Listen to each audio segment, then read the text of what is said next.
Hello, and welcome to our Capital Stream Top 10 Tips podcast. So first, we want to highlight for you the top reasons why some applications do not move forward. These are important to keep in mind as we go through the top 10 tips. We've developed our tip list to help you steer clear of what we see as the most common reasons some applications miss the mark.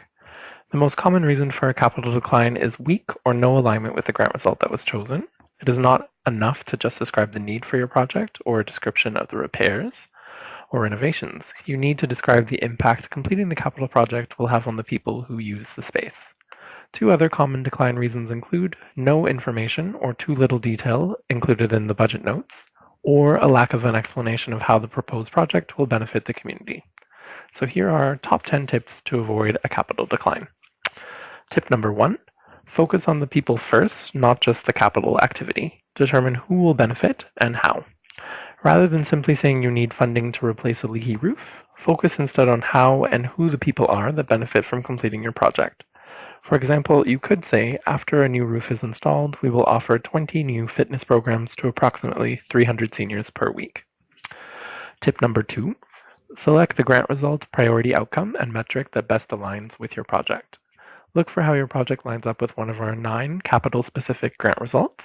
The metric could include one or more of the following numbers, depending on the grant result, related to your OTF project.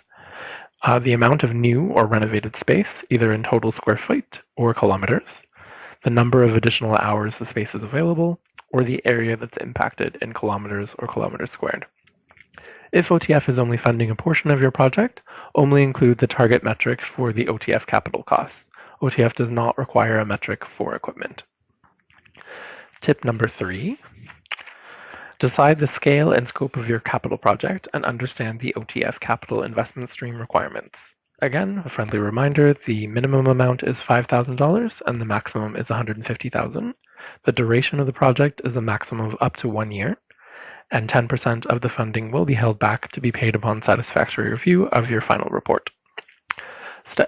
Tip number 4, review OTF policies. Read our policies, especially the eligibility and capital grants policy, to ensure that you're in compliance. Tip number 5, determine your OTF budget requests. Determine the costs of each capital item. Eligible costs include renovations or repairs to community spaces, construction of new buildings with proven need, outdoor installations, the purchase of land or building, equipment, and developmental costs up to 20% of your total OTF budget request. Only include the non-refundable tax amount. Staff salaries, contingency costs, and overhead administrative costs are not eligible under the capital stream. Do not include ineligible costs in your budget requests. And items over $10,000 require 2 written quotes. Ask for what you need, not what you think will fund. Tip number 6, gather proof of ownership or lease agreement. Proof of ownership or a 5-year lease agreement is required for all renovations or improvements to land or property, including permanent equipment. Tip number 7, gather the people needed to do the work. Determine who will oversee your project. If you don't have the expertise in-house, find a competent volunteer outside your organization to coordinate the work. Tip number 8, determine the appropriate start date. OTF does not fund retroactively.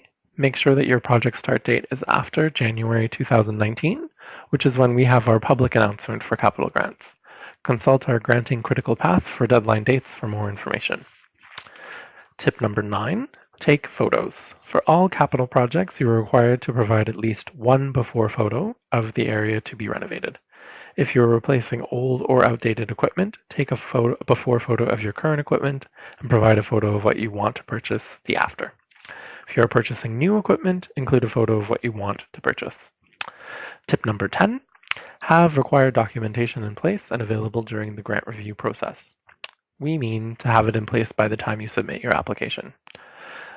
We require 2 written quotes for any item that is over $10,000, proof of ownership or a 5-year lease agreement for all renovation or improvements to land or property, and if applicable, a collaborative agreement. The items that I've just mentioned do not need to be submitted with the grant application. However, you are required to have these documents in place and on hand for 6 years if your grant is approved. OTF may also request them during the grant review process.